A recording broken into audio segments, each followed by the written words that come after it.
తిరిగి బీసీఎన్ న్యూస్కి స్వాగతం. దేశంలో ఆర్థిక వ్యవస్థను బలోపేతం చేసి ప్రపంచంలోనే గొప్ప ఆర్థిక వ్యవస్థ కలిగిన దేశంగా భారతదేశం నిలిపిన గొప్ప ఆర్థికవేత్త మన్మోహన్ సింగ్ అని, దేశానికి ఆయన చేసిన సేవలు మరువలేనివని వైసీపీ పిఠాపురం నియోజకవర్గ ఇన్ఛార్జ్ మాజీ ఎంపీ వంగా గీతా విశ్వనాథ్ కొనియాడారు. మాజీ ప్రధాని మన్మోహన్ సింగ్ మృతి పట్ల పిఠాపురం వైసీపీ కార్యాలయంలో పార్టీ నాయకులు, కార్యకర్తలతో కలిసి ఆమె మన్మోహన్ సింగ్ చిత్రపటానికి పూలదండ వేసి నివాళులర్పించారు. ఈ కార్యక్రమంలో గండేపల్లి బాబీ, బత్తుల సాయి, తలిశెట్టి వెంకటేశ్వరరావు, రావుల మాధవరావు తదితరులు పాల్గొన్నారు. ప్రపంచంలోనే అత్యంత ఆర్థిక సంస్కరణలు, ఆర్థికవేత్తగా పేరుగొన్న మాజీ ప్రధాని మన్మోహన్ సింగ్ గారు మరణం దేశానికి తీరని లోటు. మన్మోహన్ సింగ్ గారిలో గొప్పతనం ఏంటంటే, ఇంచుమించుగా ఇప్పటి వరకు ఏ రాజకీయ నాయకుడు కానీ, ఏ దేశ ప్రధాని కానీ అన్ని పదవులు అధిరోహించి ఉండరు. వరల్డ్ బ్యాంక్లో చేశారు, ఆర్బీఐ గవర్నర్ చేశారు, యూజీసీ చైర్మన్ చేశారు, ప్లానింగ్ బోర్డ్ వైస్ చైర్మన్ చేశారు, ఆర్థిక శాఖను అంతటినీ కూడా నడిపించారు సెక్రటరీగా, తర్వాత ఆర్థిక శాఖ మంత్రిగా వచ్చారు, తర్వాత ప్రధానమంత్రిగా వచ్చి భారతదేశాన్ని ఆర్థిక పరంగా ఒక మలుపు తిప్పిన వ్యక్తి ఎవరు అంటే మన్మోహన్ సింగ్ గారు.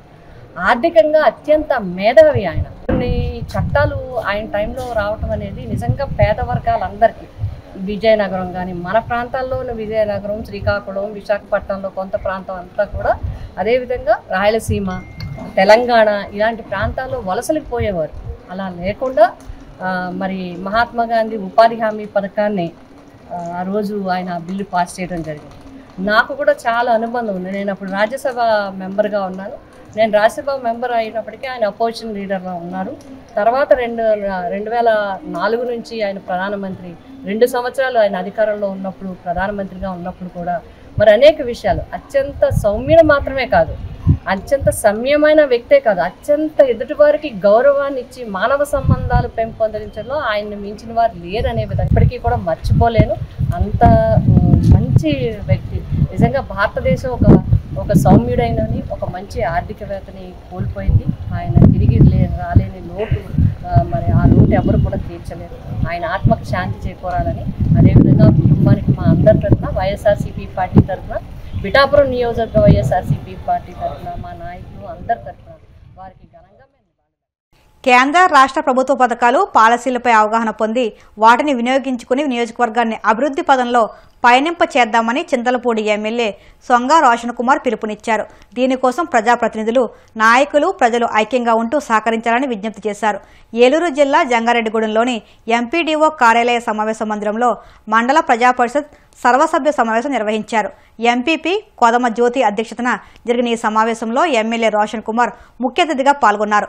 తొలుత మాజీ ప్రధాని మన్మోహన్ సింగ్ ఆత్మకు శాంతి చేకూరాలని మౌనం పాటించారు. అనంతరం జడ్పీటీసీ పొల్నాటి బాబ్జీతో కలిసి శాఖల వారీగా సమీక్ష నిర్వహించారు. చింతలపూడి నియోజకవర్గాన్ని చూసుకున్నట్లయితే మరి అభివృద్ధికి చాలా దూరంగా ఉన్నాం మనం. అసలు చింతలపూడి కాన్స్టిట్యుయెన్సీ ఒక రిమోట్ కాన్స్టిట్యుయెన్సీ, ఒక రిజర్వ్ కాన్స్టిట్యుయెన్సీ, ఒక అప్లాండ్ కాన్స్టిట్యుయెన్సీ. అసలు మనం ఏ విధంగా వేరే వాళ్ళతో ఎట్లాగా పోటీలో ఉన్నామనే విషయం మనం ఆలోచిస్తే మనకు తెలుస్తుంది ఎక్కడ ఉన్నది. అడ్మినిస్ట్రేషన్ పరంగా అంటారా, వాళ్ళ పనులు చేసుకుని వెళ్తూ ఉంటారు.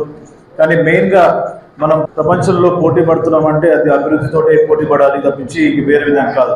ఎన్డీఏ ప్రభుత్వం వచ్చిన తర్వాత మరి చేసినవేంటి, చేయబోతున్నవేంటో అవి ఒకసారి మీకు నేను సింపుల్గా చెప్తాను. నేను మరి పెన్షన్ 3000 రూపాయలు అని చెప్పి దాన్ని 1000 రూపాయలు చేసి 4000 రూపాయలు కూడా మరి ఎవరైతే అర్హులు ఉన్నారో వారికి ఫస్ట్ 31st కానివ్వండి, లేకపోతే ఫస్ట్ కానివ్వండి, ఒక సండే వచ్చినా, పండుగ వచ్చినా కూడా ఒక రోజు ముందే 98 నుంచి 99% మరి ఇంటికి ఇవ్వడం జరుగుతూ ఉంది. దీపం పథకం ద్వారా ఏడాదికి 3 గ్యాస్ సిలిండర్ ఉచితం చెప్పాము, అది కూడా స్టార్ట్ చేశాము. అలాగే మరి రాబోయే రోజుల్లో ఉచిత బస్సు కానివ్వండి, లేకపోతే మహిళలకి వాళ్ళ అకౌంట్లో డబ్బులు పడే విషయం కూడా మరి ప్రభుత్వం చిత్తశుద్ధితో పనిచేస్తూ ఉంది. అలాగే అమృత్ కింద మరి ఇంటింటికి త్రాగుని చెప్పి ఆ ప్రాజెక్టులో కూడా చింతలపూడి నియోజకవర్గానికి ఒక 50 కోట్లు శాంక్షన్ అవ్వడం జరిగింది. మరి మున్సిపాలిటీకి సంబంధించి కూడా దానికి సపరేట్ ఫండింగ్ కూడా రావడం జరిగింది. మరి పంచాయతీరాజ్ నిధుల నుంచి చింతలపూడి నియోజకవర్గానికి మొత్తం 23 కోట్ల రూపాయలతోటి చింతలపూడి నియోజకవర్గంలో గ్రామాల్లో సీసీ రోడ్లు మరి మనం ఈ రోజున వేసుకుంటున్నాం. మొన్న కూడా కలెక్టర్ వచ్చి కొన్ని రోడ్స్ కూడా ఓపెన్ చేశారు. ఇవే కాకుండా మనకి సెంట్రల్ నుంచి కూడా స్కీమ్స్ ఉన్నాయి, కూడా మనం ఫండ్స్ తెచ్చుకొని గ్రామాలు కూడా అభివృద్ధి చేసుకునే అవకాశం కూడా ఉంది. అంటే మనకి చాలా పాలసీస్ ఉన్నాయి, చాలా స్కీమ్స్ ఉన్నాయి. ఇవేంటంటే మనం ప్రజాప్రతినిధులుగా కూర్చొని మాట్లాడి మరి ఎక్కడి నుంచి తెచ్చుకోవాలి, ఎలా తెచ్చుకోవాలి, ఎప్పుడు తెచ్చుకోవాలనేది కలిసికట్టుగా చేసుకుంటే తప్పకుండా చింతలపూడి నియోజకవర్గం 100 మైళ్ళ స్పీడ్లో వెళ్తునే దాంట్లో చెప్పడానికి సందేహం లేదు. చింతలపూడి నియోజకవర్గానికి ఈ గుంతలు పూడ్చే కార్యక్రమం కానివ్వండి, లేకపోతే కొత్త రోడ్స్ విషయంలో కానివ్వండి, మనకి 50 కోట్ల రూపాయలు శాంక్షన్ అవ్వడం జరిగింది.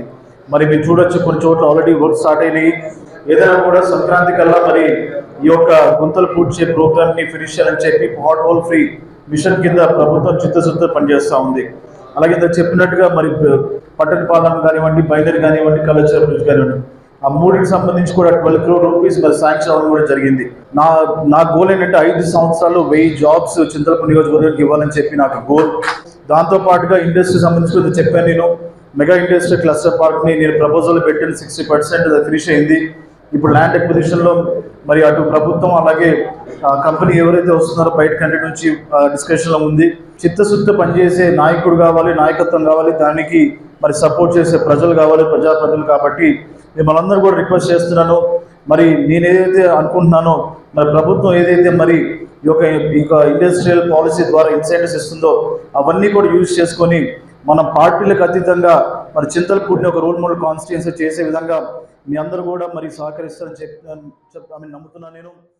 దేశానికి అవసరమైన వస్తు సంపద, సేవా సంపదలను అందించేందుకు విద్య అవసరమని, దానికి నేటితరం విద్యార్థులు కృషి చేయాలని లోక్సత్తా పార్టీ వ్యవస్థాపక అధ్యక్షులు సోషలిస్ట్ డాక్టర్ జయప్రకాష్ నారాయణ పేర్కొన్నారు.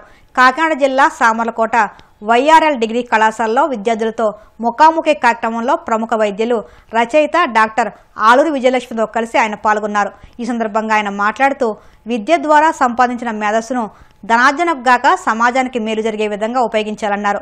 విద్యార్థులంతా కులం, మతం, ప్రాంతం, భాష అనే తారతమ్యాలను విడిచిపెట్టి తెలివికి సానపెట్టి సమాజానికి ఉపయోగపడాలన్నారు.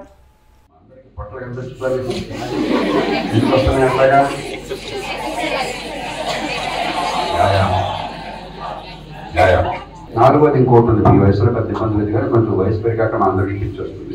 మనసుని చాలా స్వచ్ఛంగా ఉంచుకోండి, చికాకులు లేకుండా, స్ట్రెస్ లేకుండా. 4. రెండోది విద్యను గురించి యూనిసెఫ్ చెప్పారు. డాక్టర్ మాణిక్యం గారు జువాలజీ ప్రొఫెసర్, ఫిషరీస్లో PhD చేశారు.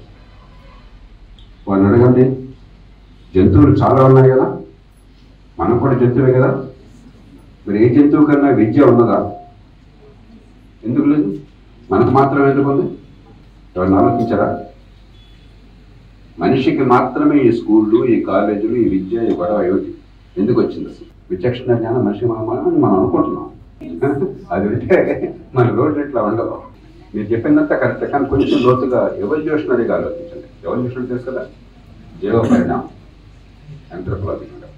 అన్ని జీవరాశుల్లో మనిషికి మాత్రమే 2 విశిష్టమైన లక్షణాలు ఉన్నాయి. మొట్టమొదటిది మేధస్సు పెరగడంతో తల పెరిగింది మిగతా శరీరంతో పోలిస్తే. మరే జంతువుకు కూడా పుట్టినప్పుడు తల అంత పెద్దది ఉండదు. అదే సమయంలో నిటారుగా నిలవడం మొదలెట్టాడు మనిషి. మిగతా ఏ జంతువు నిటారుగా ఉండదు. నిటారుగా ఉంటే సరిగా ఉందంటే పెల్విస్ మీకు ఒక పెద్ద ప్రాణిని ప్రసవించే అవకాశం పోతుంది. రెండోది పెద్ద ప్రాణిని ప్రసవించే అవకాశం లేదు కాబట్టి తల ఏమో పెరిగింది, కానీ చాలా కాలం పాటు ఆ పిల్లల్ని మనం బయటకు వచ్చాక సాకాల్సి వస్తాం. ఒక జంతువు ఉందనుకోండి, మీరు ఆవు లేకపోతే గేదో ఏంటో చూస్తుంటారు కదా, ఆ గేదె పుట్టగానే ఎంతసేపు పడుతుంది నుంచోడానికి? 1 గంట నుంచుంటుంది, రేపటికల్లా పరిగెడుతుంది. మనిషి మీ అందరినీ సాకడానికి, మీ కాళ్ళ మీద నిలవడానికి ఎంతకాలం పట్టింది? 1 year. కాస్త మీరు కొంచెం పర్లేదు అనుకోవడానికి 14-15 ఏళ్ళు పడుతుంది. అంటే ఒక్క మనిషికి మాత్రమే 14-15 ఏళ్ళు పిల్లల్ని పెంచితే తప్ప పిల్లలు తమంతా తాము బతకలేదు. ఇంకే జంతువుకి ఆ సమస్య లేదు. మేధస్సు వికాసానికి, శరీర వికాసానికి 14-15 ఏళ్ళు పడడం పక్కనైతే, ఇందాక మీరు చెప్పినట్టుగా భాష అనేది మనిషికి మాత్రమే అర్థమైనవారు. మేధస్సు పెరగడంతో పాటు భాష అంటే ఏమిటి? మీ మనసులో ఉన్న భావాన్ని ఇంకోళ్ళు చెప్పగలుగుతున్నారు, ఇంకొకళ్ళ భావాన్ని మీరు అర్థం చేసుకుంటున్నారు. కాబట్టి మీరు నేర్చుకున్న వాటిని, డాక్టర్ మాణిక్యం గారు జువాలజీ, ఫిషరీస్ నేర్చుకుంటే అది మనం నేర్చుకునే అవకాశం మనకు వస్తుంది ఆయన నుంచి. లేకపోతే ఆయనతో మిగిలిపోయి మనం నేర్చుకున్నదాన్ని ఇంకొకరికి ఇస్తున్నాం. అన్నింటినీ మించి ఒక తరం నేర్చుకునేది వచ్చే తరం పెడుతున్నాం. మీ అందరూ మా అందరికంటే చాలా పొడిగిన వాడు. ఎందుకని? మా అందరికీ తెలిసింది మీకు తెలుస్తుంది విద్య ద్వారా. ఆ పైన కొంచెం మీరు నేర్చుకున్నా మాకంటే పొడుగుగా ఉంటారు. మా బుధాల మీద మీరు కూర్చున్నారు కాబట్టి. అందుకని ప్రతి తరం అంతకుముందు తరం కంటే పెరుగుతూ ఉంటుంది. ఈ 2 కారణాలుగా చాలా కాలం పాటు మనం పిల్లల్ని సాకాలి కాబట్టి ఒక సమాజం అవసరం. ఏ జంతువులకి లేదు, సమాజం అవసరమైంది కాబట్టి సమాజంలో నడవడం. గత వైసీపీ ప్రభుత్వం మొదలు నేటి వరకు తిరుమలలో తెలంగాణ భక్తులు నిర్లక్ష్యానికి గురవుతున్నారని తెలంగాణ మంత్రి కొండా సురేఖ సంచలన వ్యాఖ్యలు చేశారు. శ్రీశైలం బ్రహ్మరాంబిక సమేత మల్లికార్జున స్వామిని దర్శించుకున్న సందర్భంగా ఆమె మీడియాతో మాట్లాడుతూ తిరుమలలో తెలంగాణ భక్తుల పట్ల నిర్లక్ష్యం చూపుతున్నారన్నారు. తెలంగాణ మంత్రులు ఎమ్మెల్యేలు ఇచ్చే సిఫార్సు లేఖలను టీటీడీ స్వీకరించడం లేదని ఆవేదన వ్యక్తం చేశారు. తెలంగాణ భక్తుల గురించి ఏపీ ప్రభుత్వంతో మంతనాలు జరుగుతున్నట్లు చెప్పారు. సీఎం చంద్రబాబుతో మాట్లాడగా సానుకూలంగా స్పందించినట్లు తెలిపారు. తెలంగాణ భక్తులకు టీటీడీ ప్రాధాన్యత ఇవ్వాలన్నారు. వార్తలు ముగించే ముందు ముఖ్యాంశాలు మరొక్కసారి. పాలకొలలో ధర్మారావు ఫౌండేషన్ ఆధ్వర్యంలో ఘనంగా క్రిస్మస్ వేడుకలు. పలువురు చర్చి ఫాదర్లను ఘనంగా సన్మానించిన మంత్రి నిమ్మల.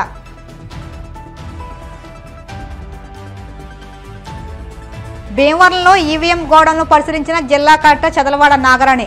సాధారణ తనిఖీల్లో భాగంగా డీఆర్ఓ రాజకీయ పార్టీల ప్రతినిధులతో కలిసి సందర్శన. కూటమి ప్రభుత్వం విద్యుత్ ఛార్జీల పేరుతో ప్రజలపై అదనపు భారాన్ని మోపుతుంది.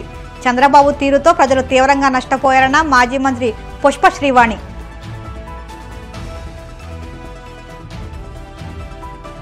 తిరుమలలో తెలంగాణ భక్తులు నిర్లక్ష్యానికి గురవుతున్నారు. మంత్రి కొండా సురేఖ సంచలన వ్యాఖ్యలు. ఈ వార్తలు ఇంతటితో సమాప్తం. మరిన్ని వార్తల కోసం BCN digital YouTube channel, Facebook పేజీని ఫాలో అవ్వండి. అప్డేట్ వార్తల కోసం ప్లీజ్ సబ్స్క్రైబ్.